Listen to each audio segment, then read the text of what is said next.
حکومت اور اپوزیشن کا اگلا مارکا چیئرمین سینٹ اور ڈپٹی چیئرمین سینٹ کا انتخاب ہے، جبکہ دوسری جانب پی ڈی ایم کی اہم جماعت پیپلز پارٹی کا ہدف نہ صرف چیئرمین سینٹ اور ڈپٹی چیئرمین سینٹ کا انتخاب ہے بلکہ پنجاب کے اندر ان ہاؤس تبدیلی۔ جی ہاں، وزیر اعلیٰ پنجاب کی تبدیلی۔ اس سلسلے میں لاہور میں بلاول بھٹو کی چودھری برادران کے ساتھ ملاقات ہوئی۔ مسلم لیگ کاف پی ٹی آئی کی حکومتی اتحادی جماعت ہے۔ سیاسی طاقت کا توازن اس وقت اتحادی جماعت کے پاس ہے۔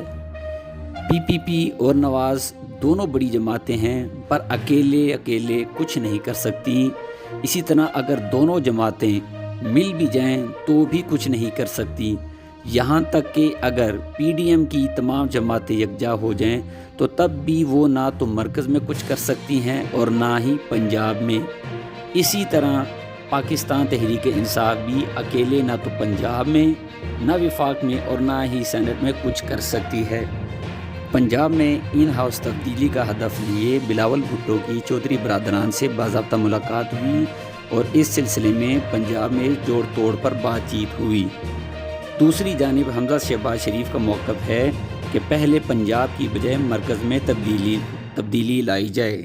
بلاول بھٹو جانتے ہیں کہ پنجاب میں ان ہاؤس تبدیلی میں مسلم لیگ کاف کا کردار بہت اہم ہے، کیونکہ جب تک وہ حکومت سے الگ ہو کر اپوزیشن کا ساتھ نہیں دیتی تب تک پنجاب میں کسی قسم کی تبدیلی نہیں آ سکتی اور نہ ہی پنجاب میں ان ہاؤس تبدیلی کا خواب پورا ہو سکتا ہے۔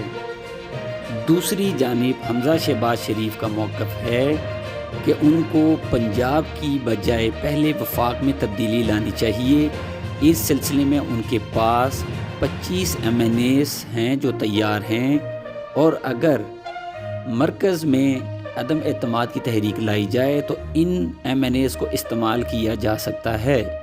دوسری جانب حمزہ شہباز یہ بھی جانتے ہیں کہ مسلم لیگ نواز کو اس ان ہاؤس تبدیلی کا کوئی فائدہ نہیں ہوگا، کیونکہ ان ہاؤس تبدیلی کی صورت میں ان کا وزیر اعلیٰ نہیں آ سکتا بلکہ اس کا فائدہ مسلم لیگ کاف کو ہوگا اور اگلا وزیر اعلیٰ پرویز الہی ہوں گے۔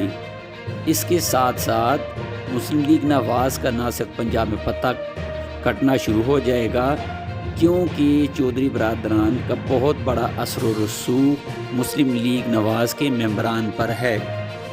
پیپلز پارٹی کی پنجاب میں ترجیحات کی بنیادی وجہ یہ ہے کہ پاکستان پیپلز پارٹی پاکستان کی بہت بڑی جماعت تھی جس کی نمائندگی کسی وقت میں چاروں صوبوں میں تھی، لیکن اب وہ سکڑ کر صرف سندھ تک محدود رہ گئی ہے۔